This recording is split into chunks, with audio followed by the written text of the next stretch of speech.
ఈ రోజు ఆలు, టమాటో ఇద్దరూ పార్క్లో చాలా సంతోషంగా తిరుగుతున్నారు. అప్పుడే ఆలు తన ఫోన్ తీసి సెల్ఫీ తీయడం మొదలుపెట్టింది. కానీ టమాటో అంటుంది, నాకు ఐఫోన్లో సెల్ఫీ కావాలి. అంతలో అక్కడికి ఒక వంకాయ తన రోల్స్ రాయ్స్ కారులో స్టైల్గా ఎంట్రీ ఇచ్చాడు. టమాటో అతన్ని చూసి వెంటనే ఇంప్రెస్ అయిపోయింది. ఇది చూసిన ఆలుకి చాలా కోపం వచ్చింది. వంకాయ టమాటోతో అన్నాడు, నా వెంటరా, నీకు ఐఫోన్ కొంటాను.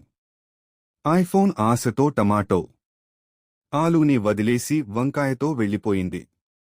బాధలో మునిగిపోయిన ఆలు బియర్ షాప్కి వెళ్లి రాత్రంతా బియర్ తాగుతూ ఏడుస్తూ కూర్చుంది. ఇక అక్కడ టమాటో మాత్రం వంకాయతో రెస్టారెంట్లో బ్రేక్ఫాస్ట్ చేస్తోంది.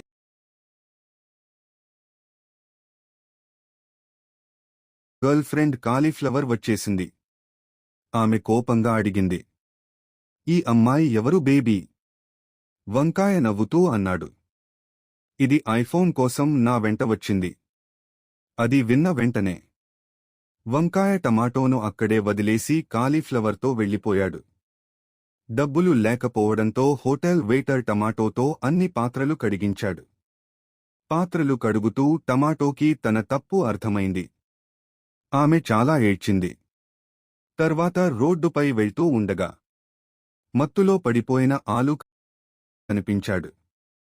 టమాటో వెంటనే ఆలూని ఎత్తుకుని హాస్పిటల్కి పరుగెత్తింది. డాక్టర్ ప్లీజ్, నా ఆలూని కాపాడండి అంటూ ఏడ్చింది. కొంతసేపటి తర్వాత ఆలూ బాగుపడ్డాడు. టమాటో ఆలూ కాళ్లపై పడిపోయి, నన్ను క్షమించు, ఇక ఎప్పుడూ నిన్ను వదిలి వెళ్ళను అని చెప్పింది. ఆలూ ఆమె ప్రేమను అర్థం చేసుకుని క్షమించాడు. ఇద్దరూ మళ్లీ ఒక్కటయ్యారు. కాని ఇంకా ఎవ్వరూ సబ్స్క్రైబ్ చేయలేదు.